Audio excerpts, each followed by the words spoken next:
ذکرنا منہ ما نسینا وعلمنا منہ ما جہلنا وارزقنا تلاوتہ آناء اللیل وآناء النہار واجعلہ لنا حجتا یا رب العالمین آمین۔ اب ہم اللہ کے نام سے قرآن حکیم میں مکی اور مدنی صورتوں کا جو دوسرا گروپ ہے اس کی مدنی صورتوں کے جوڑے کا مطالعہ شروع کر رہے ہیں۔ مکیات اس دوسرے گروپ میں دو ہیں، سورۃ الانعام، سورۃ الاعراف، جن کا مطالعہ ہم کر چکے، اور میں نے ابتدا ہی میں عرض کیا تھا کہ یہ گروپ اس اعتبار سے متوازن ہے کہ اس میں دو ہی صورتیں مکی ہیں، دو ہی مدنی ہیں۔ انفال اور توبہ یہ دو مدنیات ہیں۔ ان کا جو ربط اور تعلق ہے اس گروپ کی مکی صورتوں کے ساتھ، پہلے تو اس کو سمجھ لیجئے۔ ہم دیکھ چکے ہیں سورہ انعام اور اعراف میں کہ ان میں اتمام حجت ہوا ہے بنو اسماعیل پر یا مشرکین عرب پر۔ اس اتمام حجت کے بعد اللہ کا جو ہمیشہ سے ضابطہ اور قاعدہ رہا ہے، قانون رہا ہے کہ کسی رسول کے بھیجے جانے کے بعد اور اس کی جانب سے اتمام حجت کے کیے جانے کے بعد بھی اگر کوئی قوم کفر پر اڑی رہے بحیثیت مجموعی تو اس پر عذاب الہی آتا ہے، عذاب استیصال۔ اگرچہ یہ عذاب مختلف شکلوں میں آیا، کہیں کسی قوم کو ان کے اپنے ہی علاقوں میں سیلاب بھیج کر اور غرق کر دیا گیا جیسے حضرت نوح علیہ السلام، کہیں کوئی بہت تیز آندھی بھیجی اور اس کے نتیجے میں جیسے کہ قوم عاد کے اوپر عذاب آیا، کہیں زلزلہ آیا، کہیں آسمان سے پتھراؤ ہوا جیسے کہ عمورہ اور صدوم کی بستیوں پر ہوا، کہیں جیسا کہ آپ کو معلوم ہے کہ آل فرعون کو ان کے محلوں سے اور گھروں سے نکال کر لا کر اور سمندر میں غرق کر دیا۔ تو قریش پر جو عذاب آیا ہے اللہ تعالیٰ کا وہ اپنی نوعیت میں منفرد ہے، چونکہ حضور خود قرشی تھے، بنی اسماعیل میں سے تھے، اور آپ نے اتمام حجت کر دیا ان پر 13 برس تک 12 برس تک دعوت دے کر، تو اب گویا کہ وہ عذاب الہی کے مستحق ہو گئے تھے۔ لیکن یہ عذاب الہی جو ہے قریش پر جو آیا ہے وہ بالاقساط آیا ہے۔ اس کی قسط اول ہے کہ جو غزوہ بدر میں ان تک پہنچی، انہیں مکے سے نکالا گیا جیسے کہ آل فرعون کو ان کے محلات سے نکالا گیا اور لا کر سمندر میں غرق کیا گیا۔ وہ مکہ دارالحرم تھا، وہ تو جگہ تھی حرم، لہذا وہاں سے انہیں نکالا گیا، اور میدان بدر میں پہلی قسط عذاب الہی کی انہیں وصول کرنی پڑی۔ ان کے 70 سردار کھیت رہے اور معجزانہ طریقے پر کھیت رہے، اس میں کوئی شک نہیں کہ جیسے عذاب الہی پہلے قوموں پر آتے تھے اسی طرح کا معاملہ یہ ہوا ہے کہ تقریباً نہتے 313 میں سے صرف 8 افراد کے پاس تلواریں تھیں، اور ادھر سے 1000 پوری طرح کیل کانٹے سے لیس ہو کر آئے تھے۔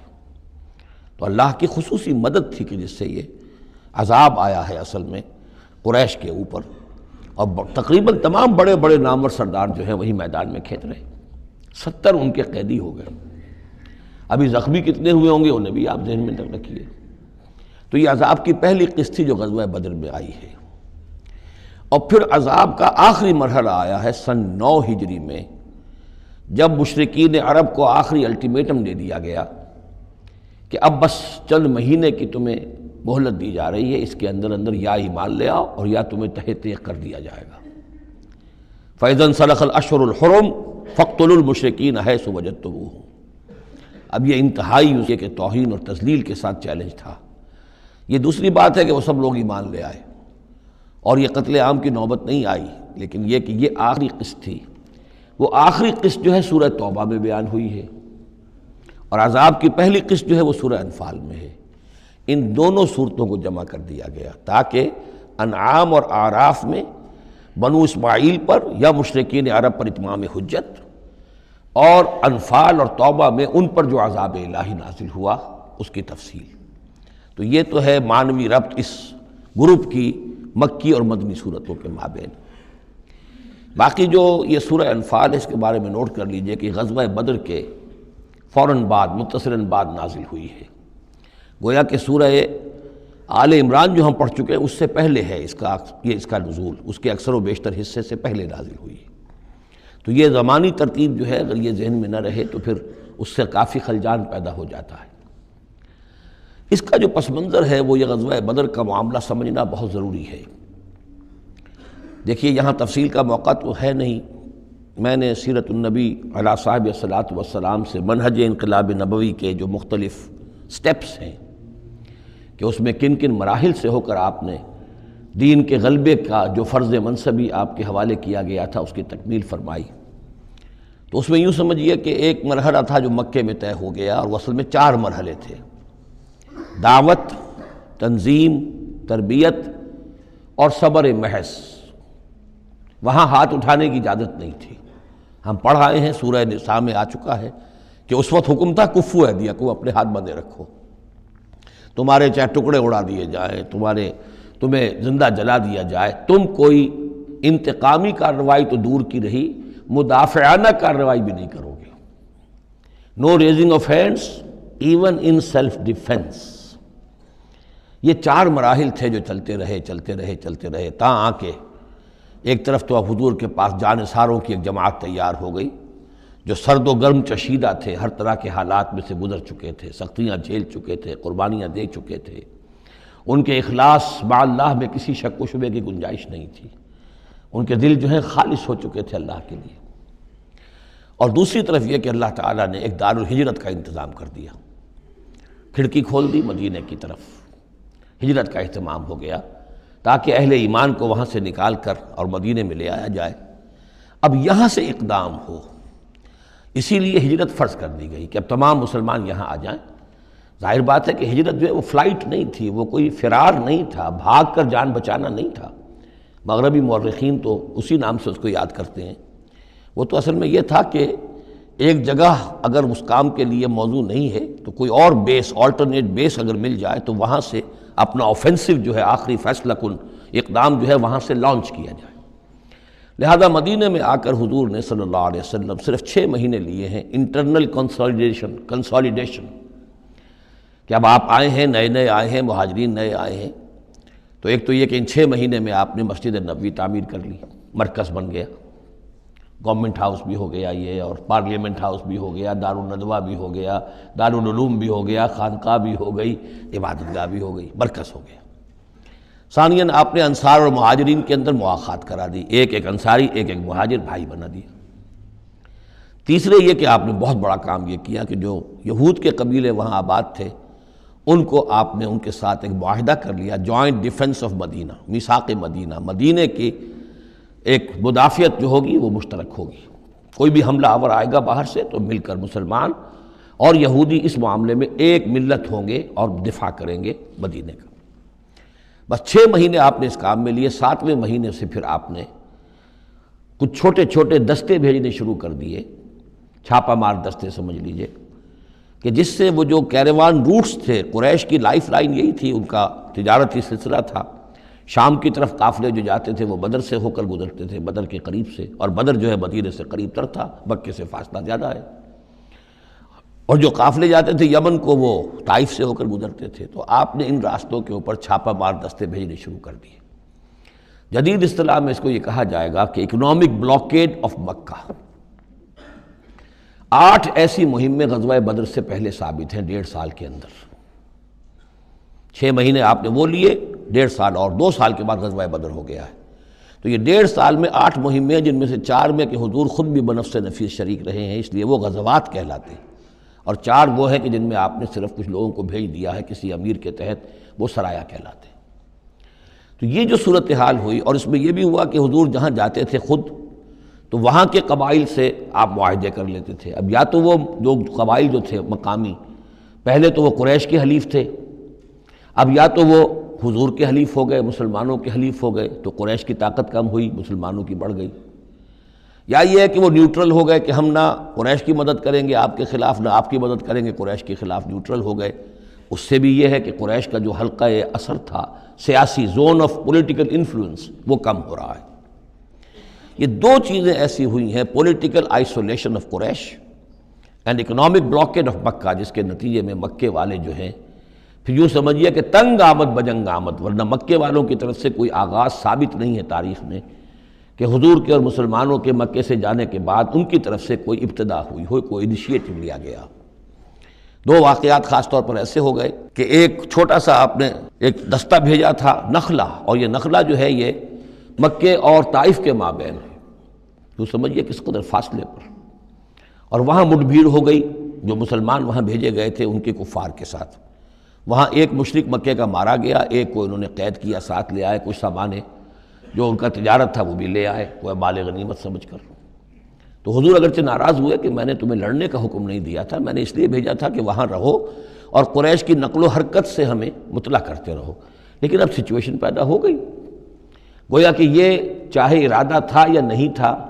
ڈی فیکٹو شکل یہی ہوئی کہ اقدام ہو گیا مسلمانوں کی طرف سے، اب آغاز ہو گیا مسلمانوں کی طرف سے۔ ادھر جب ابو سفیان لے کر جا رہے تھے بہت بڑا قافلہ شام کی طرف، تو حضور نے اس کا تعاقب کیا، لیکن وہ تیزی سے نکل گئے تھے۔ لیکن جب واپس آ رہے تھے اور 50,000 دینار کا سامان تھا ان کے قافلے کے اندر، بہت لدا پدا قافلہ، انہیں یہ خطرہ ہوا کہ اب پھر محمد صلی اللہ علیہ وسلم اور ان کے ساتھی کہیں لوٹیں گے ہمیں اور ہمارے اوپر حملہ کریں گے، روکیں گے ہمارا راستہ۔ تو انہوں نے یہ کی دوہری حکمت عملی کی کہ ایک تو یہ کہ ایک سوار بھیجا آگے تیزی کے ساتھ دوڑایا کہ مکے جاؤ اور کہو کہ ہمارے قافلے کو خطرہ ہے محمد سے صلی اللہ علیہ وسلم، لہذا مدد بھیجو۔ اور ادھر یہ کیا کہ وہ عام راستہ جو تھا جو بدر سے ہو کر گزرتا تھا اسے چھوڑ کر ساحل سمندر کے ساتھ ساتھ نیچے سے ہو کر وہ نکل بھی گئے۔ اب وہاں مکے میں یہ دونوں چیزیں بیک وقت پہنچ گئیں، ایک طرف وہ نخلا سے لوگ روتے پیٹتے چیختے چلاتے ہمارا آدمی مار دیا محمد کے آدمیوں نے، وہ آ گئے، ادھر سے وہ آ گیا جو ابو سفیان کا بھیجا ہوا تھا ایلچی کہ دوڑو دوڑو دوڑو تمہارا قافلہ محمد لوٹنے والے ہیں اور یہ ہے اور وہ ہے۔ بس وہ وار کرائی وہاں ہوئی اور 1,000 کا لشکر جو ہے وہاں پر پھر جمع کیا گیا اور 900 اونٹ فراہم کیے گئے اور 100 گھوڑوں کا ایک رسالہ تیار کیا گیا اور وہ لوگ مکے سے نکل آئے۔ یہ صورتحال ادھر ہو رہی تھی۔ ادھر یہ ہے کہ حضور صلی اللہ علیہ وسلم نے مدینہ میں پہلے تو یہ فیصلہ کیا تھا کہ اب یہ قافلہ واپس آنے والا ہے تو اب اس قافلے کا تعاقب کریں، ابھی جنگ وغیرہ کا آپ کو گمان نہیں تھا، ابھی مدینہ ہی میں آپ نے یہ جو ہے اس ایسا ارادہ ظاہر کیا کہ جیسے پہلے بھی گئے تھے، جب قافلہ جا رہا تھا شام کی طرف تو تعاقب کیا تھا، ایسے جب آ رہا ہے تو اسے انٹرسیپٹ کریں۔ لہذا ایک تو مشاورت ہوئی ہے مدینہ میں، آیا چلنا چاہیے یا نہیں چلنا چاہیے، وہ میں بعد میں عرض کروں گا جب ہم آیتیں پڑھیں گے۔ پھر جب کچھ لوگ نکل آئے اور یہ نہیں سمجھا گیا تھا کہ کوئی جنگ ہونی ہے، کوئی بڑا لشکر آ رہا ہے، اس وقت تک اطلاع نہیں تھی، اسی لیے بس جو جس کے ہاتھ میں آیا، کسی کے پاس نیزہ تھا، کسی کے پاس کچھ اور تھا، تلواریں 8 تھیں، گھوڑے کل 2 تھے، وہ چل پڑے۔ چلو اس لیے کہ مسئلہ تو قافلے کا مسئلہ ہے نا، کوئی جنگ تو ہے نہیں، کوئی لشکر وشکر تو آ نہیں رہا۔ جب آپ کچھ سفر طے کر کے مقام صفرا تک پہنچ گئے تو وہاں وحی آ گئی اور آپ کو اطلاع بھی پہنچ گئی، اطلاع بھی پہنچ گئی کہ ابو جہل جو ہے 1,000 کا لشکر لے کر مکے سے چل پڑا ہے، اور وحی بھی آ گئی، اللہ نے بتا دیا کہ اے نبی اب یہ 2 شکلیں ہیں، جنوب سے مکے کی طرف سے ایک لشکر آ رہا ہے کیل کانٹے سے لیس ہے، شمال سے قافلہ آ رہا ہے، اور میرا یہ وعدہ ہے کہ ان دونوں میں سے ایک ضرور تم کو دے دوں گا، تم کو فتح حاصل ہو جائے گی، یہ میرے اہل ایمان کو بتا دیجئے اور ذرا مشورہ کیجئے۔ تو دوسری مشاورت جو ہے وہ مدینے سے نکل کر ہوئی ہے مقام صفرا میں۔ یہ اصل میں جو چیزیں اگر سامنے نہ ہوں تو پھر یہ بہت خلجان ہوتا ہے، اور اکثر لوگوں کو، مترجمین کو اور مفسرین کو بہت خلجان رہا ہے ان آیات کے سمجھنے میں۔ اور اس کے علاوہ جو ایک خلجان رہا ہے وہ یہ رہا ہے کہ ایک دور ہم پر ایسا گزرا ہے انگریز کے حکومت کے زمانے میں، اور خاص طور پر جب نئی نئی مغربی سائنس اور مغربی تہذیب کا ہم پر حملہ ہوا ہے، تو چونکہ مغرب کے لوگوں نے یہ کہا کہ یہ اسلام تو تلوار سے پھیلا ہے، بوئے خون آتی ہے اس قوم کے افسانوں سے، تو ہمارے ہاں کچھ مخلص لوگ تھے، نیک لوگ تھے جو چاہتے تھے کہ اسلام کو اور حضور صلی اللہ علیہ وسلم کی سیرت کو بچائیں، اس کی دفاع کریں۔ انہوں نے کہا نہیں اسلام تلوار سے نہیں پھیلا، حضور نے تو جو جنگیں کی تھیں وہ صرف مدافعانہ تھیں، ان کے اوپر جنگ ٹھوس دی گئی تھی اور آپ نے کوئی اقدام نہیں کیا۔ اور ان میں سب سے بڑا کام کیا ہے ہندوستان میں مولانا علامہ شبلی نعمانی رحمۃ اللہ علیہ نے، میں ان کا نام ادب سے لوں گا اس لیے کہ سر سید احمد کے زیر اثر تھے، اور وہ جو جدید جو ابھی آیا تھا، جو مغربی افکار و خیالات اور تہذیب اور تمدن اور ویلیوز اور نظریات کا جو ریلا آیا تھا، اس کا مقابلہ کرنا آسان کام نہیں تھا۔ تو یہ اپولوجیٹک انداز اختیار کیا ہے شبلی نعمانی نے، اور اس میں یہ ہے کہ وہ جو ابتدائی جو 8 جو غزوات اور سرایا ہیں جو بدر سے پہلے ہوئے، انہیں بالکل تقریباً نظر انداز کر دیا ہے، تاکہ یہ ثابت نہ ہو کہ انیشیٹو حضور کی طرف سے ہوا ہے۔ تو یہ چیز جو ہے میں سمجھتا ہوں کہ ایک خاص دور کا تقاضا تھی، وہ دور اب گزر چکا۔ اب اسلام کا یہ فکر کہ اسلام ایک مکمل دین ہے، یہ اپنا غلبہ چاہتا ہے، اور حضور کو بھیجا گیا تھا اس لیے کہ دین کو غالب کریں، اور دین کو غالب کرنے کی جد و جہد ایک انقلابی جد و جہد ہے۔ اس انقلابی جد و جہد میں جہاں پہلا مرحلہ یہی ہوتا ہے کہ پیسو ریزسٹنس ہو، اور پہلے تیاری کی جائے، دعوت، تنظیم، تربیت اور صبر محض کے ذریعے سے ایک قوت فراہم کی جائے، پھر دوسرا مرحلہ آتا ہے باطل کے ساتھ ٹکرانا پڑتا ہے، اور اس میں آگے بڑھ کر ٹکر مول لینی پڑتی ہے۔ یہ نہیں ہے کہ انتظار ہی کرتے رہیں، یعنی ایک جس کو ہم کہتے ہیں کو ایگزسٹنس، پیسفل کو ایگزسٹنس حق و باطل کے درمیان نہیں ہو سکتی۔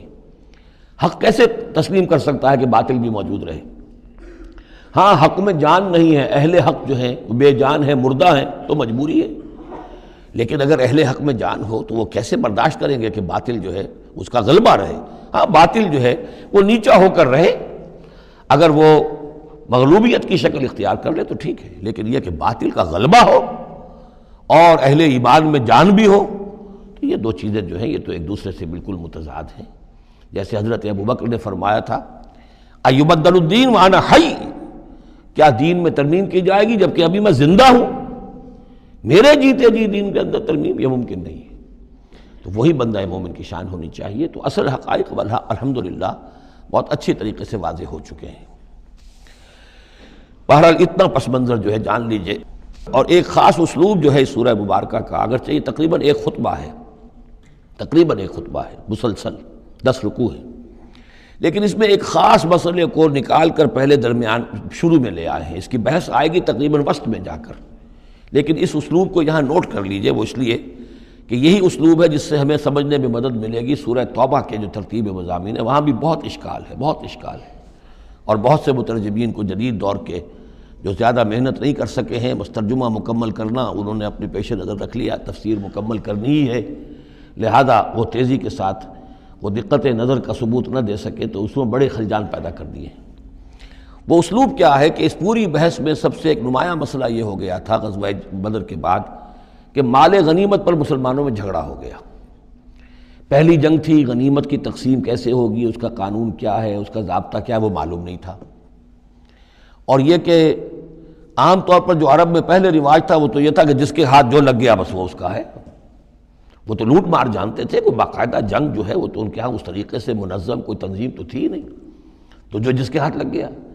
اب لوگوں نے یہ سمجھا غزوہ بدر میں جس نے جو کچھ مال غنیمت جمع کیا وہ اس کا ہے۔ اب کچھ لوگوں نے کہا صاحب کہ ہم یہاں حضور کے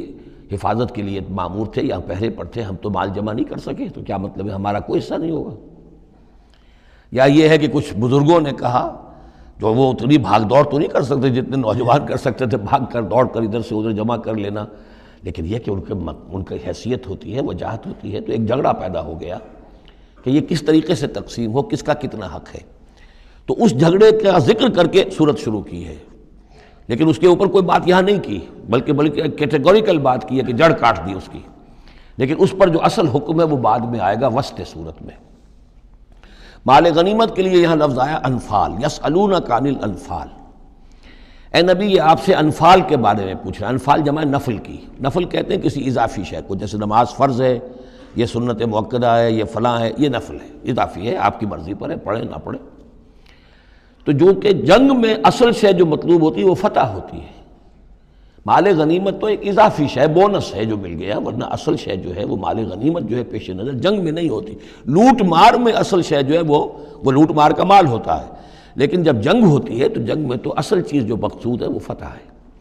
تو اس حوالے سے مال غنیمت کو انفال کے لفظ سے تعبیر کیا گیا، یسألونک عن الانفال، اے نبی یہ آپ سے پوچھ رہے ہیں مال غنیمت کے بارے میں، قل الانفال للہ والرسول۔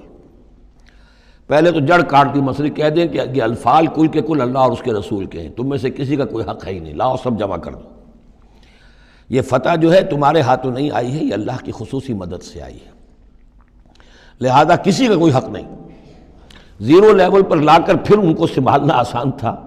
کہ جب معلوم ہو کہ سب کچھ ہاتھ سے دے کر تو پھر تو ظاہر بات ہے کہ آدمی جو ہے جب ساری جاتی دیکھیے تو آدھی دیجیے بانٹ والی بات ہے، پھر وہ کم کے اوپر بھی راضی ہو گئے۔ لیکن پہلا مسئلہ یہی تھا، قل الانفال للہ والرسول واتقوا اللہ، اللہ کا تقوی اختیار کرو، واصلحوا ذات بینکم، اور اپنے آپس کے معاملات کو درست کرو، واطیعوا اللہ ورسولہ، اور اللہ اس کے رسول کی اطاعت کرو، ان کنتم مومنین، اگر تم مومن ہو۔ گویا کہ جڑ ہی کاٹ دی، کسی کا کوئی حق اس میں ہے ہی نہیں، یہ سب اللہ اس کے رسول کے لیے یعنی اسلامی ریاست کے لیے۔ اب یہاں جو آگے آیات آ رہی ہیں بڑی اہم ہیں۔ بندہ مومن کی شخصیت کا جو حیولہ ہے اور بندہ مومن کی جو تعریف ہے،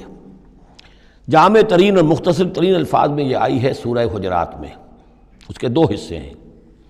ایک تو ہے بندہ مسلم، مسلمان کے لیے تو 5 چیزیں ہیں، کلمہ شہادت، نماز، روزہ، حج، زکوٰۃ،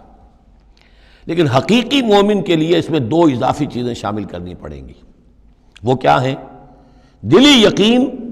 اور عملی جہاد۔ بندہ مومن کی شخصیت کے اندر یہ 2 رخ اور ہونے چاہیے۔ جو صرف مسلمان ہے، کلمہ شہادت، نماز، روزہ، حج، زکوٰۃ،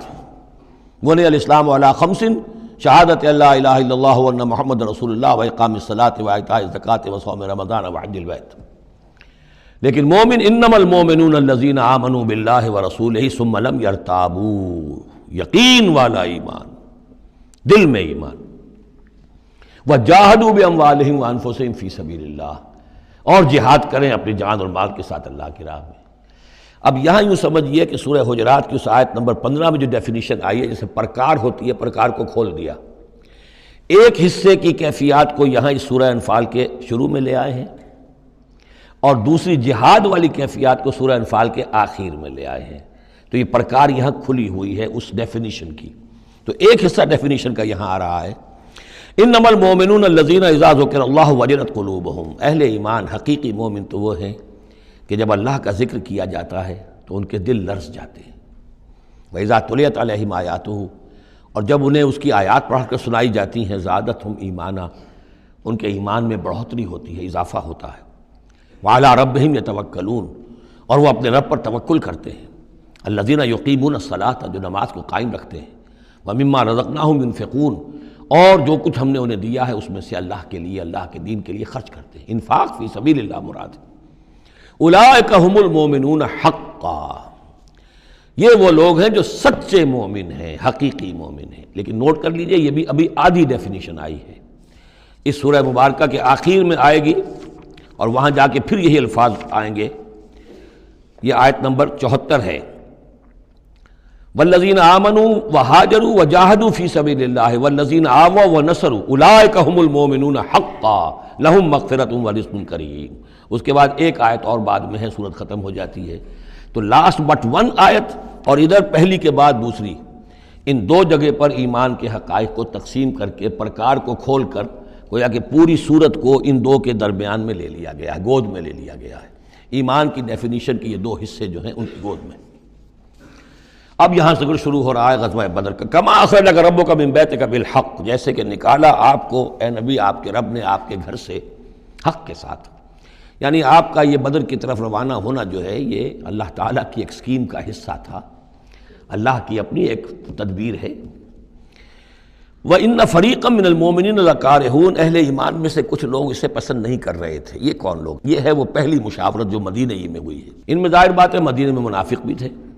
جن کا خیال یہ تھا لڑنے بھیڑنے کا، لوٹ مار کرنے کا یہ کوئی فائدہ ہے بھلا، بس ٹھیک تبلیغ کرنی چاہیے، اچھی بات کہنی چاہیے، نیک بات کہنی چاہیے۔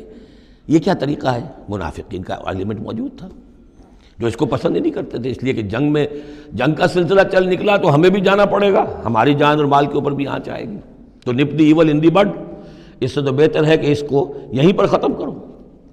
اس اعتبار سے ویسے بھی کچھ انسانی فطرت ایسی ہوتی ہے، کچھ نیک سرشت لوگ بھی ہوتے ہیں کہ آخر اس سے کیا فائدہ نکلے گا، ابھی کوئی خاص جو ہے قریش کی طرف سے تو اقدام ہوا نہیں تھا، ہم آگے بڑھ کر جو ہے یہ جو بات اقدام کر رہے ہیں تو آخر اس کا فائدہ کیا ہے؟ تو یہ اس قسم کی باتیں اس وقت کہی گئیں۔ ان فریقا من المؤمنین لکارہون، اب یہ مومنین ان میں سے اہل نفاق بھی ہو سکتے ہیں اور سادہ لوگ اور نیک دل جو مسلمان ہیں وہ بھی ہو سکتے ہیں۔ یجادلونک فی الحق بعد ما تبین کانما یساقون الی الموت وهم ینظرون، اور وہ جھگڑ رہے تھے آپ سے حق کے معاملے میں، جبکہ بات ان پر بالکل واضح ہو چکی تھی۔ یہ دوسری آیت میرے نزدیک جو دوسری مشاورت ہوئی ہے مقام صفرا پر، اس سے متعلق ہے۔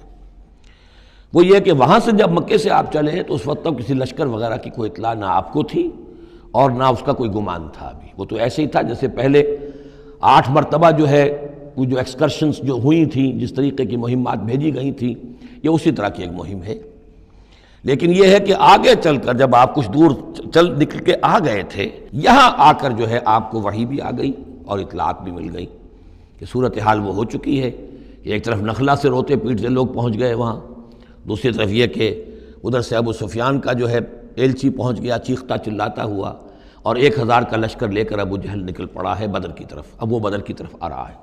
ادھر سے قافلہ بدر کی طرف آ رہا ہے شمال سے۔ اس وقت اللہ تعالیٰ نے فرمایا، اور یہ مشاورت جیسا کہ میں نے کہا تھا جیسے کہ حضرت طالوت نے کی تھی، ایک آزمائش اپنی فوج کی کہ جو اس دریا میں سے پانی پیے گا سیر ہو کر پیے گا، اس کا مجھ سے کوئی تعلق نہیں۔ اسی طرح کا آپ نے مشاورت کا معاملہ اللہ تعالیٰ کے حکم سے مسلمانوں کے سامنے رکھ دیا۔ بعدما تبین کانما یساقون الی الموت، تو لوگ ایسے محسوس کر رہے تھے جیسے انہیں دھکیلا جا رہا ہو موت کی طرف، وہم ینظرون، اور وہ دیکھ رہے ہوں۔ ظاہر بات ہے یہ کیفیت تو کٹر جو منافق تھے وہاں پر انہی کی ہو سکتی تھی۔ وَإِذْ يَعِدُكُمُ اللَّهُ إِحْدَى الطَّائِفَتَيْنِ أَنَّهَا لَكُمْ، اور جب کہ اللہ تعالیٰ وعدہ کر رہا تھا تم سے کہ ان دونوں گروہوں میں سے ایک تمہیں مل جائے گا، ایک پر تمہاری فتح گارنٹیڈ ہے۔ وَتَوَدُّونَ أَنَّ غَيْرَ ذَاتِ الشَّوْكَةِ تَكُونُ لَكُمْ، اور اے مسلمانوں تم یہ چاہتے تھے کہ ادھر جاؤ جدھر کے کانٹا لگنے کا کوئی اندیشہ نہ ہو، اس لیے کہ بمشکل 50 یا 100 آدمی تھے اس قافلے کے ساتھ، اور اونٹ تھے بے شمار، اور جو میں نے آپ کو بتایا بہت بڑی مقدار کے اندر جو ہے 50,000 دینار کا جو مال تھا ان کے پاس، تو ان کو تو آسانی سے قابو کیا جا سکتا تھا، اس میں اندیشہ کم تھا۔ پھر دلیلیں بھی عقلی آ گئی ہوں گی کہ حضور ہمارے پاس تو کچھ ہتھیار بھی نہیں ہے، کچھ نہیں ہے، ہم تیاری کر کے مدینے سے نکلے ہی نہیں ہیں، تو اچھا ہے پہلے یہ کہ ہم جا کر ان پر قبضہ کر لیں، تو ان کے ہتھیار بھی ہمیں مل جائیں گے، تو پھر لشکر سے لڑنے کے لیے ہم بہتر پوزیشن میں ہوں گے۔ تو عقل و منطق بھی یہ گویا کہ ان کے ساتھ تھی۔ وَيُرِيدُ اللَّهُ أَن يُحِقَّ الْحَقَّ بِكَلِمَاتِهِ، اور اللہ یہ چاہتا تھا کہ اپنے بات کو اپنے فیصلے کے ذریعے سے حق کا حق ہونا ثابت کر دے۔ وَيَقْطَعَ دَابِرَ الْكَافِرِينَ، اور کافروں کی جڑ کاٹ دے۔ یہ قُطِعَ دَابِرُ الْقَوْمِ الَّذِينَ ظَلَمُوا، کافر قوم کی جڑ کاٹ دی گئی، جو ہم پڑھ کر آئے سورہ اعراف میں۔ اللہ کا ارادہ یہ تھا، اگر عام جو دنیاوی قواعد و ضوابط ہیں، فزیکل لاز ہیں، اس کے تحت یہ ہوتا تو اتنی بڑی بات ہی نہ ہوتی۔ اسے یوم الفرقان بنانا تھا کہ نمایاں ہو جائے کہ اللہ کس کے ساتھ ہے، حق کدھر ہے، اور یہ اسی وقت ہو سکتا تھا جب کہ یہ کنٹراسٹ برقرار رہتا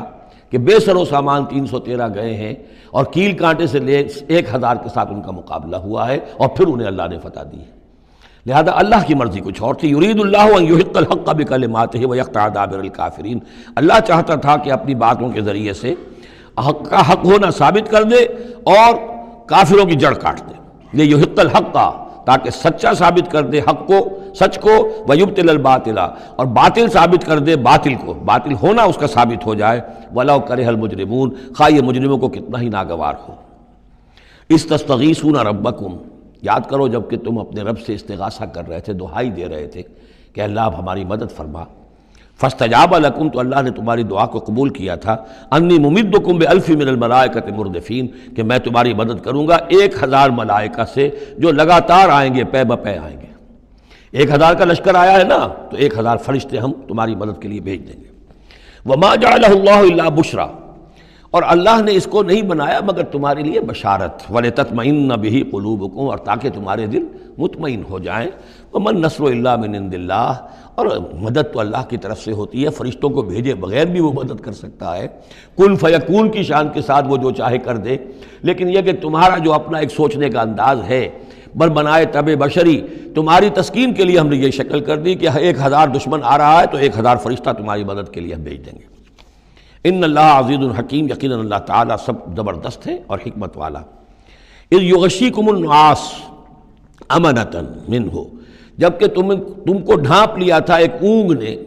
جو امن کی اور تسکین کا ذریعہ بن گیا اللہ کی طرف سے۔ یہ 2 معجزے ہوئے ہیں خاص اس وقت، معجزے اس معنی میں کہ عام حالات میں یہ چیزیں نہیں ہوتی، لیکن اس میں کوئی خرق عادت نہیں ہے۔ معجزہ اس معنی میں نہیں ہے کہ اس کو چیلنج کر کے حضور نے دکھایا ہو، اس معنی میں نہیں، بس یہ کہ غیر معمولی اللہ کی نصرت کی شکلیں ہیں۔ ایک تو یہ کہ حالانکہ معاملہ بڑا یعنی سخت تھا، لیکن رات کو جا کے پڑاؤ پر مسلمان سوئے اطمینان سے، بڑی عمدگی سے نیند آئی، دل میں وہ دغدغہ نہیں تھا، اللہ پر اطمینان تھا، اللہ کے لیے نکلے تھے، لہذا ان کو وہ بے چینی اور تشویش اور کل کیا ہو جائے گا، رہیں گے کہ نہیں رہیں گے، زندگی ہوگی موت، کچھ نہیں، نیند آئی انہیں، اطمینان سے سوئے، صبح کو اٹھے تو وہ گویا کہ چاقو چوبند تھے۔ نمبر 2 یہ ینزل علیکم من السماء ماء، اور جب کہ اتارا اس نے تم پر آسمان سے پانی، بارش ہو گئی، اس سے یہ ہوا لیطہرکم، تاکہ تمہیں پاک کرے، جنہیں غسل کی حاجت تھی غسل کر لیا، وَیُذْهِبَ عَنْکُمُ الرِّجْسَ الشیطان، اور دور کر دے تم سے شیطان کی نجاست کو، وَلِیَرْبِطَ عَلَىٰ قُلُوبِکُمْ، اور یہ کہ تاکہ تمہارے دلوں کے اندر بھی، بارش کے بعد جو فضا ہوتی ہے اس سے طبیعت کے اندر بھی ایک اطمینان اور سکون پیدا ہوتا ہے، ورنہ واقعہ یہ ہے کہ جہاں پر آ کر قریش پہلے ڈیرہ ڈال چکے تھے، پانی پر ان کا قبضہ تھا، اب یہاں پانی نہیں تھا، بارش ہوئی تو وہ نشیبی جگہ میں انہوں نے ایک اپنا حوض بھی جمع کر لیا، پانی بھی جو ہے وہ ان کے پاس فراہم ہو گیا۔ وَيُثَبِّتَ بِهِ الْأَقْدَامَ، اور پانی جب برسا تو مٹی دب گئی، مٹی کے جمنے کی وجہ سے پاؤں بھی جب گئے، وہ جگہ جو تھی وہاں پر جو ہے اہل ایمان جو مجاہدین تھے ان کے پاؤں قدم جمنے کی صورت پیدا ہو گئی۔ اِذْ یُوحِی رَبُّکَ إِلَى الْمَلَائِکَةِ، اور جب یاد کرو، گمان کرو، تصور کرو، جب کہ آپ کا رب وحی کر رہا تھا فرشتوں کو، انی معکم، وہ جو 1000 فرشتہ اللہ نے بھیجا، انی معکم، میں تمہارے ساتھ ہوں، فثبتوا الذین آمنوا، تو جاؤ اور اہل ایمان کے قدموں کو جما دو، اہل ایمان کے دلوں کو جما دو۔ سألقی فی قلوب الذین کفروا الرعب، ان قریب میں ان کافروں کے دلوں میں رعب ڈال دوں گا، ان پر دہشت طاری ہو جائے گی۔ فاضربوا فوق الاعناق، پھر مارنا ان کی گردنوں کے اوپر جیسے چاہے، واضربوا منہم کل بنان، اور مارنا ان کی ایک ایک پور پر، یعنی یہ کہ جب کسی شخص پر کوئی شخص دہشت زدہ ہو جائے تو اس کے اندر قوت مدافعت نہیں رہتی، پھر گویا کہ وہ جو بھی حملہ آور ہے اس کے رحم و کرم پر ہے، جدھر سے چاہے چوٹ لگائے، جدھر سے چاہے مارے۔ ذالک بانہم شاقوا اللہ ورسولہ، اور یہ سزا ان کو اس لیے دی جائے گی کہ انہوں نے مخالفت کی، زدہ کی، دشمنی کی اللہ کی اور اس کے رسول کی۔ ومن یشاقق اللہ ورسولہ فإن اللہ شدید العقاب، اور جو اللہ اور اس کے رسول کا دشمن ہو جائے اور اس سے زدہ کرے تو اللہ تعالیٰ بھی سزا دینے میں بہت سخت ہے۔ ذالکم فذوقوہ، دیکھو اب یہ قریش سے خطاب ہے، ذالکم فذوقوہ، دیکھو یہ آگے پہلی قسط وصول کرو، چکھ لو اس کو، وَأَنَّ لِلْكَافِرِينَ عَذَابَ النَّارِ، اور ابھی جو تمہارے یہ کھینچ رہے ہیں ان کی سزا یہی ختم نہیں ہو گئی ہے، ان کے لیے جہنم کا عذاب ہے۔ یا ایھا الذین آمنوا اذا لقیتم الذین کفروا زحفا، اہل ایمان جب تمہارا مقابلہ ہو جائے کافروں سے میدان جنگ میں، یہ زحف کہتے ہیں جبکہ باقاعدہ 2 لشکر ایک دوسرے کے سامنے مد مقابل بن کر آئیں، ایک چھاپا مار جنگ ہوتی ہے، جیسے کہ 8 جو پہلی اس سے مہمیں تھیں وہ جنگ کی شکل نہیں تھی بلکہ وہ مہمیں تھیں چھاپا مار، لیکن اب یہ پہلی مرتبہ جنگ ہوئی ہے، لہذا اس کے حوالے سے بات ہو رہی ہے۔ یا ایھا الذین آمنوا اذا لقیتم الذین کفروا زحفا فلا تولوہم الادبار، تو تم ان کو پیٹھ مت دکھاؤ، پیٹھ مت موڑو، مطلب یہ کہ کھڑے رہو، ڈٹے رہو، مقابلہ کرو، جان چلی جائے لیکن یہ کہ پیچھے قدم نہ ہٹے۔ وَمَن يُوَلِّهِمْ يَوْمَئِذٍ دُبُرَهُ، اور جو کوئی بھی اس روز اپنی پیٹھ دکھا دے گا یعنی میدان جنگ سے بھاگے گا، 2 استثناءات کے ساتھ، الا متحرفا لقتال، سوائے اس کے کہ یا تو وہ کوئی داؤ لگا رہا ہو جنگ کے لیے، جیسے 2 آدمی بھی جنگ کرتے ہیں اور تلوار اور اس کے ساتھ، تو کوئی ذرا ادھر ہٹتا ہے، پیچھے کو ہٹتا ہے، وہ بھاگنا نہیں ہوتا بلکہ وہ تو در حقیقت ایک ٹیکٹیکل موو ہے، وہ تو ایک اپنے داؤ کے لیے ذرا پیچھے ہٹنا، اب اس وقت میسرہ کو پیچھے کر لیا جائے اور جو میمنہ ہے اسے آگے بڑھایا جائے، یہ بات اور ہے۔ اور متحیزا الی فئۃ، یا یہ کہ کوئی اور جمعیت ہے جس کی طرف جا کر ملنا ہے اور اس کے لیے ریٹریٹ ہو رہی ہے، تو آرڈرلی ریٹریٹ یہ ایک علیحدہ شے ہو جائے گی، اور ٹیکٹیکل موو یہ علیحدہ شے ہو جائے گی۔ تو آرڈرلی ریٹریٹ اور ٹیکٹیکل موو، ان 2 کے سوا اگر کوئی بھگدڑ کے اندر کوئی جان بچا کر بھاگا، فقط باب غضب من اللہ، تو اس نے تو اللہ کا غضب جو ہے وہ کما لیا۔ ومأواہ جہنم، اس کا ٹھکانہ جہنم ہوگا، وبئس المصیر، اور وہ بہت ہی برا ٹھکانہ ہے۔ اب یہاں وہ بات آ گئی، فلم تقتلوہم، اے مسلمانوں تم نے انہیں قتل نہیں کیا، ولکن اللہ قتلہم، اللہ نے انہیں قتل کیا۔ ویسے تو یہ کہ فاعل حقیقی اللہ ہے، ہم جو کام بھی کرتے ہیں اور جس شے کے اندر بھی کوئی تاثیر ہے وہ اللہ ہی کی وجہ سے، لا فاعل فی الحقیقت ولا مؤثر الا اللہ، عام حالات میں بھی یہ ہے، لیکن یہ خاص حالات تھے جن میں اللہ تعالیٰ کی خصوصی مدد آئی ہے۔ فلم تقتلوہم ولکن اللہ قتلہم وما رمیت اذ رمیت ولکن اللہ رما، اور اے نبی آپ نے بھی جو کنکریوں کی مٹھی بھر کر پھینکی تھی، آپ نے کنکریاں لیں اپنی مٹھی میں اور پھینکا کفار کے لشکر کی طرف، شاہت الوجوہ، چہرے جو ہیں بگڑ جائیں، تو یہ پتہ نہیں کہاں تک اللہ نے ان کنکریوں کو پہنچایا ہے۔ تو فرمایا اور آپ نے جب وہ کنکریوں کی مٹھی پھینکی تھی، ما رمیت اذ رمیت، آپ نے نہیں پھینکی تھی، ولکن اللہ رما، یہ تو اللہ تعالیٰ نے پھینکی تھی۔ ہاتھ ہے اللہ کا، بندہ مومن کا ہاتھ۔ وَلِيُبْلِيَ الْمُؤْمِنِينَ مِنْهُ بَلَاءً حَسَنًا، تاکہ اللہ تعالیٰ اہل ایمان کے جوہر نکھارے، ان کے اندر کی چھپی ہوئی جو صلاحیتیں ہیں، مخفی ہیں، انہیں اجاگر کرے۔ یہ ذرا نوٹ کر لیجئے، بلا یبلو کے معنی ہوتا ہے آزمانا، تکلیف میں ڈال کر کسی آزمائش میں۔ ابلا یبلی جب یہ باب افعال سے آتا ہے تو کسی کے جوہر کو نکھارنا، کسی کی جو خابیدہ جو ہے اس کی صلاحیتیں ان کو ابھارنا، یہ ہے ابلا۔ لیبلی المؤمنین منہ بلاء حسنا، تاکہ اللہ تعالیٰ خوب اہل ایمان کے اوپر ان کے جو ہے جوہر نکھارے۔ ان اللہ سمیع علیم، یقیناً اللہ سب کچھ سننے والا اور جاننے والا ہے۔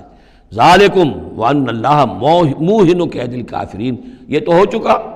اب اس جنگ کا جو نتیجہ تھا قریش تم نے دیکھ لیا، لیکن آئندہ بھی سمجھ لو اللہ تعالیٰ کافروں کے تمام چالوں کو ناکام بنا دے گا۔ یہ اہل ایمان سے بھی خطاب ہو گیا اور یہ کہ کفار کے لیے بھی، اور پھر کفار سے خطاب ہے، ان تستفتحوا فقد جاءکم الفتح۔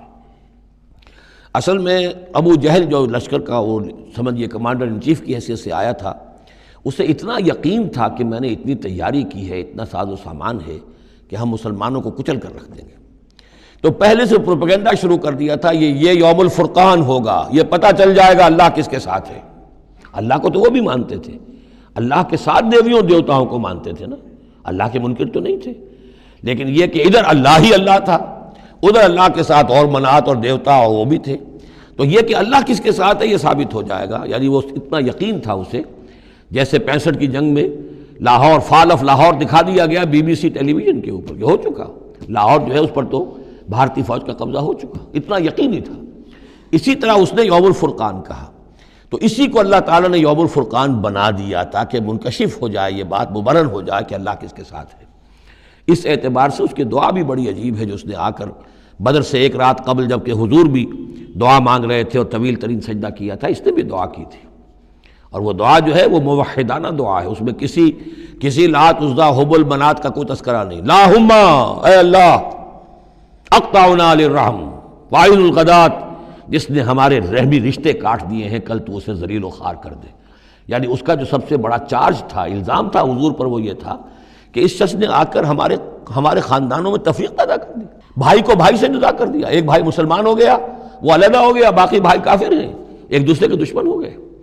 ماں باپ سے اولاد کو جدا کر دیا، شوہر کو بیوی سے کاٹ دیا، بیوی کو شوہر سے کاٹ دیا۔ ہماری طاقت تھی، ہمارا قبیلہ تھا، ہم قریش تھے، ظاہر بات ہے کہ قبائلی زندگی میں اتحاد، یکجوئی، یہی تو چیزیں ہوتی ہیں ساری کی ساری، کہ جس کی وجہ سے ان کی ساکھ ہوتی ہے، تو اس نے تو آ کر ہمارا ستیہ ناش کر دیا۔ اقطعنا للرحم، جس نے رحمی رشتے کاٹ دیے ہیں ہمارے، فاہنہ الغدات، تو اے اللہ کل اسے ذلیل و خوار کر دیجو۔ یہ دعا تھی ابو جہل کی۔ بہرحال اللہ تعالیٰ اب ان سے خطاب کر کے کہہ رہے ہیں کہ اے مشرکین مکہ، ان تستفتحوا، اگر تو تم چاہتے تھے کہ فیصلہ ہو جائے، فقد جاءکم الفتح، تو فتح فیصلہ ہو چکی، فیصلہ اللہ کا آ چکا، معلوم ہو گیا کہ حق کدھر ہے، باطل کدھر ہے۔ وَإِن تَنْتَهُوا فَهُوَ خَيْرٌ لَكُمْ، اب بھی اگر تم باز آ جاؤ تو یہ تمہارے لیے بہتر ہے۔ وَإِن تَعُودُوا نَعُودْ، اگر دوبارہ اعادہ کرو گے ہم بھی یہی کچھ دوبارہ کریں گے۔ وَلَن تُغْنِيَ عَنْكُمْ فِئَتُكُمْ شَيْئًا، اور تمہاری یہ نفری اور جمعیت اور تمہاری یہ تعداد تمہیں کسی کام نہیں آ سکے گی۔ وَلَوْ كَثُرَتْ، خواہ وہ بہت ہو، وَأَنَّ اللَّهَ مَعَ الْمُؤْمِنِينَ، اور یہ کہ اللہ اہل ایمان کے ساتھ ہے۔ یا ایھا الذین آمنوا، اب یہ جو رکوع آ رہا ہے تیسرا، یہ بہت ہی جامع، بہت اہم ہے۔ اس میں سے جو تین آیتوں کے گروپ ہیں وہ تو خاص طور پر ہماری توجہ کے اور مسلمانان پاکستان کی توجہ کے لیے بڑے اہم ہیں۔ یا ایھا الذین آمنوا اطیعوا اللہ ورسولہ ولا تولوا عنہ وانتم تسمعون، اہل ایمان اللہ اور اس کے رسول کی اطاعت کرو اور نہ منہ موڑو اس سے جب کہ تم سن رہے ہو۔ یعنی جب اللہ کے رسول نے کہا تھا کہ چلو بدر کی طرف، تو تمہاری یہ رد و قدا اور یہ پاؤں پیٹنا جس کو کہتے ہیں، یہ مختلف الفاظ اس کے لیے محاوروں میں آتے ہیں، تو یہ جو تم کر رہے تھے کیوں کر رہے تھے؟ جب اللہ اور اس کے رسول کی طرف سے بات آئی تھی تو ہر ایک کو کہنا چاہیے تھا سمیعنا واطعنا، جو آپ کا حکم ہو، اطیعوا اللہ واطیعوا الرسول ولا تولوا عنہ وانتم تسمعون۔ ظاہر بات ہے تمام مسلمانوں سے بات نہیں ہے، یہاں بھی ذہن میں رکھیے وہی جنہوں نے کمزوری دکھائی تھی ان کی طرف اشارہ ہے۔ ولا تکونوا کالذین قالوا سمعنا وهم لا يسمعون، ان لوگوں کے مانند نہ ہو جاؤ جو کہتے ہیں کہ ہم نے سن لیا، حقیقت میں وہ سنتے نہیں ہیں، یعنی دل اڑا ہوا ہے، طبیعت جو ہے وہ یکسو ہے ہی نہیں، تو کیا سننا ہے، سنا انسنا ہو گیا۔ ان شر الدواب عند اللہ الصم البکم الذین لا یعقلون، یقیناً تمام چوپایوں میں بدترین اللہ کے نزدیک یہی لوگ ہیں جو بہرے ہیں، گونگے ہیں اور عقل سے کام نہیں لیتے۔ اب یہ منافقین ہی کی طرف اشارہ ہو رہا ہے۔ وَلَوْ عَلِمَ اللَّهُ فِيهِمْ خَيْرًا، اگر اللہ تعالیٰ کے علم میں ہوتا کہ ان میں کوئی خیر ہے، لَأَسْمَعَهُمْ، اللہ انہیں سنا دیتا۔ وَلَوْ أَسْمَعَهُمْ، اگر اللہ انہیں سنا دیتا لَتَوَلَّوْا، پھر بھی پیٹ موڑ جاتے، وَهُمْ مُعْرِضُونَ، وہ ہیں ہی اعراض کرنے والے۔ یہ گویا کہ چند آیات ہیں کہ جس میں خاص طور پر جو لوگ بھی اس وقت ریلیکٹنٹ تھے، جو بھی کسی طریقے سے اس میں جھجک رہے تھے، ان کے لیے تنبیہ۔ اب 3 آیات آ رہی ہیں۔ یا ایھا الذین آمنوا استجیبوا للہ وللرسول اذا دعاکم لما یحییکم، اے اہل ایمان لبیک کہا کرو اللہ کی پکار پر، اور خاص طور پر رسول کی پکار پر جب کہ وہ تمہیں پکارے اس شے کے لیے جس سے تمہیں زندگی ملے گی۔ تم جنگ میں جانے کو سمجھ رہے ہو کہ موت کا دروازہ ہے، یہ تو اصل زندگی کا دروازہ ہے۔ ولا تقولوا لمن يقتل في سبيل الله اموات بل احياء ولكن لا تشعرون، تو یہ تو در حقیقت اللہ اور اس کے رسول جس چیز کی طرف تمہیں بلا رہے ہیں، حقیقی زندگی یہ ہے، روحانی زندگی یہ ہے، معنوی زندگی یہ ہے۔ یہ حیوانوں کی طرح جینا جو ہے یہ کوئی زندگی نہیں ہے، یہ تو در حقیقت اولئک کالانعام بل هم اضل، جو سورہ اعراف میں ہم پڑھ چکے ہیں، یہ حیوانوں کا سا زندگی گزارنا ہے۔ استجیبوا للہ وللرسول اذا دعاکم لما یحییکم واعلموا ان اللہ یحول بین المرء وقلبہ، اور جان لو اللہ تعالیٰ بندے اور اس کے دل کے درمیان حائل بھی ہو جایا کرتا ہے۔ یعنی اگر اللہ کی رسول کی پکار سنی اور انسنی کر دی، پھر سنی انسنی کر دی، پھر اللہ تعالیٰ پردہ بن جائے گا، اب سننے نہیں دے گا، معزول ہو جاؤ گے سننے سے۔ یہی وہ بات ہے جس کو کہیں کہتے ہیں ختم اللہ علی قلوبہم وعلی سمعہم، ان کے دلوں پر اللہ نے مہر کر دی ہے، ان کی سماعت پر، اور ہم پڑھ چکے ہیں سورہ انعام میں وَنُقَلِّبُ أَفْئِدَتَهُمْ وَأَبْصَارَهُمْ كَمَا لَمْ يُؤْمِنُوا بِهِ أَوَّلَ مَرَّةٍ، پہلی مرتبہ اگر نہیں کرو گے قبول تو پھر یہ ہے کہ تمہارے دل الٹ دیے جائیں گے، تمہاری نگاہیں الٹ دی جائیں گی۔ تو اس لیے بہت ہی ڈرنے کی بات ہے جو بھی مطالبہ دین کا سامنے آئے اور ایک دفعہ دل گواہ دے دے کہ ہاں ہے بات ٹھیک ہے، پھر اگر کنی کترائے گا انسان تو یہیں سے سزا نقد شروع ہو جائے گی، پھر وہ صلاحیت سلب ہو جائے گی، پھر اللہ حائل ہو جائے گا، یعنی قانون خداوندی، سنت خداوندی حائل ہو جائے گی، پھر آپ کے دل پر مہر لگے گی، آپ کے کانوں کے اوپر مہر لگے گی، آپ کی آنکھوں پر پردے پڑ جائیں گے۔ یا ایھا الذین آمنوا استجیبوا للہ وللرسول اذا دعاکم لما یحییکم واعلموا ان اللہ یحول بین المرء وقلبہ وانہ الیہ تحشرون، اور یہ کہ بالآخر تو تمہیں سب کو اسی کی طرف جمع کیا جانا ہے۔ واتقوا فتنة لا تصیبن الذین ظلموا منکم خاصہ، اور ڈرو اس سزا سے، اس عذاب سے کہ جو جب آئے گا تو تم میں سے صرف گناہگاروں ہی کو اپنی لپیٹ میں نہیں لے گا۔ اس کا میں کل حوالہ دے چکا ہوں، بے گناہ بھی اس میں اگر اپنا فرض ادا نہیں کر رہے، فرض ادا نہ کرنا جرم ہے، وہ خود گناہ ہے۔ تم اگر دین کے لیے سرفروشی نہیں کر رہے تو یہ بھی تو گناہ ہے۔ ہاں ٹھیک ہے، میں نے یہ شراب نہیں پی، میں نے یہ نہیں کیا، میں نے سور نہیں کھایا، میں نے فلاں نہیں کیا، میں نے نمازیں پڑھی، ٹھیک ہے سب کچھ کیا، لیکن سوال یہ ہے کہ جو دین کا فرض تھا، دین کی نصرت تھی، اللہ کی اور اس کے دین کے لیے تن من دھن لگانا تھا، وہ نہیں کیا، وہ بھی تو جرم ہے۔ تو وَاعْلَمُوا، اور جان لو ان اللہ یحول بین المرء وقلبہ وانہ الیہ تحشرون واتقوا فتنة لا تصیبن الذین ظلموا منکم خاصۃ واعلموا ان اللہ شدید العقاب، اور جان لو کہ اللہ سزا دینے میں بہت سخت ہے۔ وَاذْكُرُوا، یہ ہے خاص پاکستانی مسلمانوں کے لیے آیت، اور یاد کرو اذ انتم قلیل، جب تم تھوڑی تعداد میں تھے، جیسے ہم بھی اقلیت کا خوف تھا ہمیں کہ ہم ہندوؤں کے مقابلے میں اقلیت ہیں، مستضعفون فی الارض، جنہیں زمین میں دبا لیا گیا تھا، تخافون ان یتخطفکم الناس، تمہیں اندیشہ یہ تھا کہ لوگ تمہیں اچک لے جائیں گے، اکثریت جو ہے وہ تمہیں ایکسپلائٹ کرے گی معاشی اعتبار سے، سماجی اعتبار سے، لسانی اعتبار سے، مذہبی اعتبار سے۔ فآواکم، تو اللہ نے تمہیں پناہ کی جگہ دے دی، وَأَيَّدَكُمْ بِنَصْرِهِ، اور تمہاری مدد کی ہے، خاص تائید کی ہے اپنی خاص نصرت سے، وَرَزَقَكُم مِّنَ الطَّيِّبَاتِ، اور تمہیں بہترین پاکیزہ رزق عطا کیا ہے، لَعَلَّكُمْ تشکرون، تاکہ تم شکر کرو۔ یا ایھا الذین آمنوا لا تخونوا اللہ والرسول، اے اہل ایمان مت خیانت کرو اللہ سے اور اس کے رسول سے۔ ایمان کا دم بھرنا اور پھر اس کے دین کو، اللہ کے دین کو مغلوب دیکھ کر بھی اپنے دھندے، اپنے کاروبار، اپنی جائیداد، اپنی ملازمت، اپنا پروفیشن، اسی چکر میں لگے رہنا، اس سے بڑی خیانت کیا ہوگی؟ بے وفائی ہے، غداری ہے، خیانت ہے۔ لا تخونوا اللہ والرسول، اللہ اور اس کے رسول کے ساتھ خیانت نہ کرو، وتخونوا اماناتکم وانتم تعلمون، اور نہ ہی اپنی آپس کی امانتوں میں خیانت کرو۔ سب سے بڑی خیانت تو اللہ کے ساتھ خیانت ہے،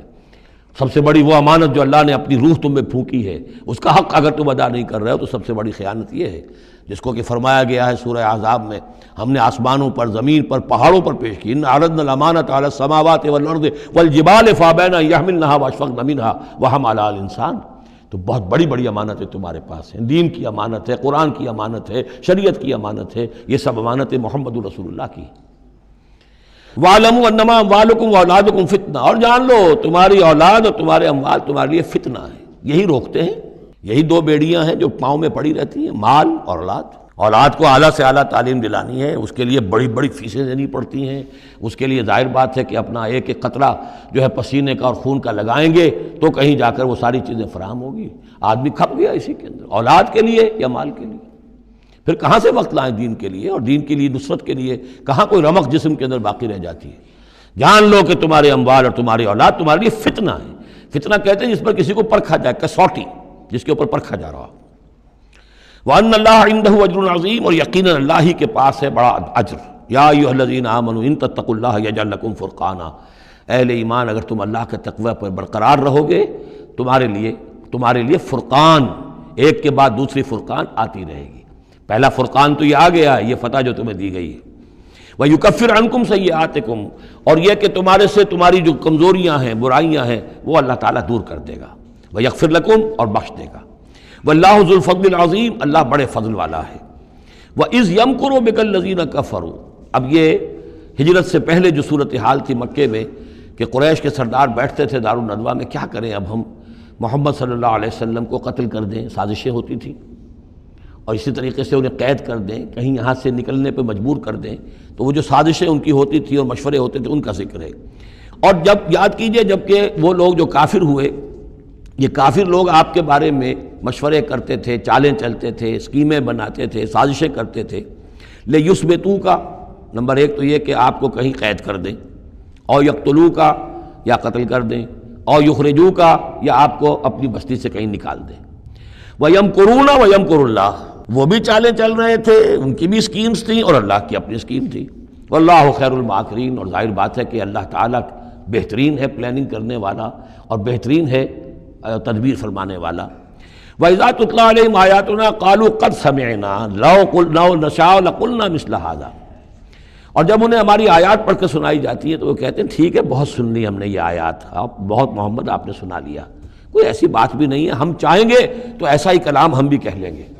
جرت نہیں کی کسی نے کہ آئے کہ یہ کلام میں نے ایک موضوع کیا ہے اور یہ قرآن کے برابر ہے، تو کوئی کمیشن بٹھا لیجئے، کوئی سازش بنا لیجئے کہ تو طے کریں، یہ جرت نہیں ہوئی۔ لیکن یہ کہہ دینے میں تو کوئی بات نہیں تھی، زبان کون پکڑے گا؟ لَوْ نَشَاءُ لَقُلْنَا مِثْلَ هَٰذَا، اگر ہم چاہیں گے تو ہم بھی ایسے کہہ دیں گے، کوئی ایسی بڑی بات نہیں ہے۔ یہ نضر بن حارث تھا کہ جس کی طرف یہ الفاظ منقول ہیں تاریخ اور سیرت میں۔ ان ھذا الا اساطیر الاولین، یہ نہیں ہے یہ مگر یہ کہ پچھلوں کی کہانیاں ہیں، قصے ہیں، جیسے آج بھی مستشرقین کہتے ہیں کہ کچھ تورات سے کچھ انجیل سے محمد نے لے لیا جوڑ جاڑ کر اور یہ قرآن بنایا ہے۔ اب تو خیر وہ دور ذرا بدل گیا ہے، یہ ذرا پچھلی صدی کی بات تھی، اس دور میں لوگ اس قسم کی باتیں زیادہ کرتے تھے۔ وَإِذْ قَالُوا اللَّهُمَّ إِن كَانَ هَذَا هُوَ الْحَقُّ، اور وہی بات جو میں نے آپ کو بتائی تھی کل بھی کہ ان قریش کے لیے سب سے بڑا مسئلہ اپنے عوام کو سنبھالنے کا ہو گیا تھا، کیسے روکیں ان کو کہ یہ محمد صلی اللہ علیہ وسلم کا ایمان نہ لائیں۔ اس کے لیے جو اور تدبیریں وہ کرتے تھے اسی کی طرح کی ایک تدبیر کا ذکر آ رہا ہے۔ مجمع عام میں کھڑے ہو کر دعائیں مانگ رہے ہیں، اے اللہ اگر یہ جو کچھ محمد کہہ رہے ہیں اگر یہ حق ہے اور تیرے پاس سے آیا ہے یہ قرآن، فَأَمْطِرْ عَلَيْنَا حِجَارَةً مِّنَ السَّمَاءِ وَإِذْ قَالُوا اللَّهُمَّ إِن كَانَ هَذَا هُوَ الْحَقُّ مِنْ عِندِكَ، اگر یہ ہے حق تیری طرف سے، فَأَمْطِرْ عَلَيْنَا حِجَارَةً مِّنَ السَّمَاءِ، تو برسا دے ہم پر پتھر آسمان سے۔ اب ائتنا بعذاب علیم، یا پھر بھیج دے ہم پر کوئی عذاب۔ اب عذاب آیا نہیں، دیکھ لو، اس کا مطلب یہ کہ یہ محمد جھوٹے ہیں صلی اللہ علیہ وسلم۔ ہم نے تو کہہ دیا، اللہ کو پکار کر کہہ دیا، ہو سکتا ہے کبھی کعبے کے پردے پکڑ پکڑ کر کہا ہو اسی طریقے سے، تاکہ پورا یقین ہو جائے، کسی درجے میں بھی ہمارے عوام کے اندر کوئی وسوسہ، کوئی دغدغہ باقی نہ رہے۔ وَمَا كَانَ اللَّهُ لِيُعَذِّبَهُمْ، اور اللہ تعالیٰ انہیں عذاب نہیں دے سکتا تھا، اللہ کے لیے ممکن نہیں تھا کہ ان پر عذاب بھیجتا۔ وَأَنْتَ فِيهِمْ، جبکہ ابھی اے محمد آپ ان کے مابین موجود تھے، ہجرت سے پہلے معاملہ نہیں ہوا کرتا۔ یہ اللہ اپنے رسول کو، ان کے ساتھی اہل ایمان کو نکال لیتا ہے، اس کے بعد کوئی عذاب اس نوعیت کا آتا ہے جس نوعیت کا وہ عذاب مانگ رہے تھے۔ وَأَنْتَ فِيهِمْ وَمَا كَانَ اللَّهُ مُعَذِّبَهُمْ، اللہ ان کو عذاب دینے والا نہیں تھا۔ وَهُمْ يَسْتَغْفِرُونَ، جبکہ وہ استغفار بھی کر رہے تھے، یعنی اسی مکے میں عوام الناس بھی تو تھے، سادہ لوگ بھی تو تھے، وہ استغفار بھی کرتے تھے، تلبیہ بھی پڑھتے تھے، لبیک اللہم لبیک لبیک اللہم لبیک، یہ بھی تو کرتے تھے، اللہ کو بھی پکارتے تھے۔ تو بڑا گڑبڑ سا معاملہ تھا، جب تک کہ اللہ تعالیٰ یمیز الخبیث من الطیب کر نہ دے، اس وقت تک اس طرح کا معاملہ اللہ تعالیٰ کے لیے درست نہیں تھا۔ وَمَا لَهُمْ أَلَّا يُعَذِّبَهُمْ، باقی وہ عذاب کے پورے طور سے مستحق تو ہو چکے ہیں، اور کیا ہے وہ کون سی رکاوٹ ہے ان کے لیے؟ مَا لَهُمْ أَلَّا يُعَذِّبَهُمُ اللَّهُ، کہ اللہ تعالیٰ ان کو عذاب نہ دے۔ وَهُمْ يَصُدُّونَ عَنِ الْمَسْجِدِ الْحَرَامِ، جبکہ وہ روک رہے ہیں مسجد حرام سے لوگوں کو۔ وَمَا كَانُوا أَوْلِيَاءَهُ، اور حقیقت میں یہ اس کے متولی نہیں ہیں، یہ اس کے مختار نہیں ہیں، یہ اس کے ساتھی نہیں ہیں۔ ان اولیاءہ الا المتقون، اس اللہ کے گھر کے تو ولی اور اس کے جو اصل مجاور کہہ لیجئے یا متولی کہہ لیجئے، وہ تو ہوں گے متقی لوگ جو اللہ کا تقوی رکھتے ہوں، اللہ کی بندگی کرتے ہوں۔ ولیکن اکثرہم لا یعلمون، لیکن ان کی اکثریت علم نہیں رکھتی۔ وما کان صلاتہم عند البیت، اور انہوں نے جو نماز کا حلیہ بگاڑا ہے، نہیں ہے ان کی نماز بیت اللہ کے پاس الا مقام و تصدیہ، سیٹیاں بجاتے ہیں، تالیاں پیٹتے ہیں، یہ ان کی نماز رہ گئی ہے۔ طواف کرتے تھے تو اس میں سب سے اونچا طواف تھا برہنہ طواف، اور نماز جو تھی ان کی وہ یہ تھی، سیٹیاں بجاتے ہوئے۔ جیسے کہ آپ کو معلوم ہے کہ بعض علاقوں میں مسجدوں کے اندر جب وہ میلاد کی محفلیں ہوتی ہیں تو اس کے اندر ڈھول اور ڈھمکا، یہ میں نے سنا ہے کہ خاص طور پر افریقہ کے بعض ممالک میں کام ہوتا ہے۔ یہ اللہ کا شکر ہے اس حد تک کم سے کم یہ کہ بر عظیم پاک و ہند کے اندر جو بھی صورت ہوئی ہے وہ یہ مسجد کے اندر یہ خرافات نہیں ہوئی ہے، باقی باہر ہو رہی ہے جو بھی ہو رہی ہے۔ تو انہوں نے نماز کی بھی شکل یہ بنا دی تھی۔ فذوقوا العذاب بما کنتم تکفرون، تو اب چکھو مزہ عذاب کا اپنے کفر کی پاداش میں۔ ان الذین کفروا ينفقون اموالهم لیصدوا عن سبیل اللہ، ظاہر بات ہے یہ لشکر آیا تھا تو اس کے لیے بھی تو لاؤ لشکر تیار کرنا پڑا تھا نا، ساز و سامان، 900 اونٹ، 1000 آدمیوں کے لیے راشن بھی چاہیے تھا، مکے سے چل کے مدینے تک آنا ہے، جنگ میں رہنا ہے، تو یہ 10 اونٹ روزانہ جو ہے ذبح ہو رہے تھے اس فوج کے لیے۔ تو یہ سارا جو انفاق کیا ہے کچھ لوگوں نے کیا ہے نا، جو باطل کے لیے انفاق کر رہے تھے، شیطان کے لیے، وہ حزب الشیطان جو ہے، آخر وہ بھی تو مجاہد تھے، وہ مجاہد تھے فی سبیل الشیطان، فی سبیل الشرک۔ تو جو خرچ کر رہے ہیں اپنے مال لیصدوا عن سبیل اللہ، تاکہ لوگوں کو روک سکیں اللہ کے راستے سے، فسینفقونھا، وہ اور بھی خرچ کریں گے، ابھی انہیں اور بڑے لشکر تیار کرنے پڑیں گے۔ ثم تکون علیہم حسرۃ، پھر یہ سب ان کے لیے ایک حسرت بن جائے گی۔ سب کچھ مال بھی ہم نے لگا دیا، ساری جانیں ہم نے گنوا دی، کچھ نہ ہوا، محمد کا بال بیکا نہ کر سکے صلی اللہ علیہ وسلم۔ اللہ کا دین تو جا الحق وزهق الباطل ان الباطل کان زہوقا، ایک وقت آئے گا کہ اللہ کا دین جو ہے غالب ہو جائے گا۔ ثم یغلبون، پھر وہ مغلوب ہو کر رہیں گے، والذین کفروا الی جہنم یحشرون، اور جو ان میں سے کافر ہوں گے، جو اس وقت ایمان لے آئیں گے اللہ تعالیٰ ان کو معاف فرما دے گا، اور جو کفر پر اڑے رہیں گے وہ جہنم کی طرف گھیر کر لے جائے جائیں گے۔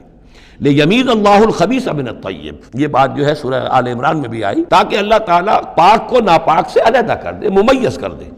وَيَجْعَلَ الْخَبِيثَ بَعْضَهُ عَلَى بَعْضٍ، اور جو ناپاک ہے اس کو ایک دوسرے کے اوپر سٹیک کرتا چلا جائے، فَيَرْكَمُهُ، اس کا ڈھیر کر دے، جَمِيعًا، اور ان کو سب کو فَيَجْعَلَهُ فِي جَهَنَّمَ، اور سب کو پھر جہنم میں جھونک دے۔ یعنی یہ کہ یہ پہلے تو یہ سفٹنگ کرنی ہوگی، یہ طیب ہے، یہ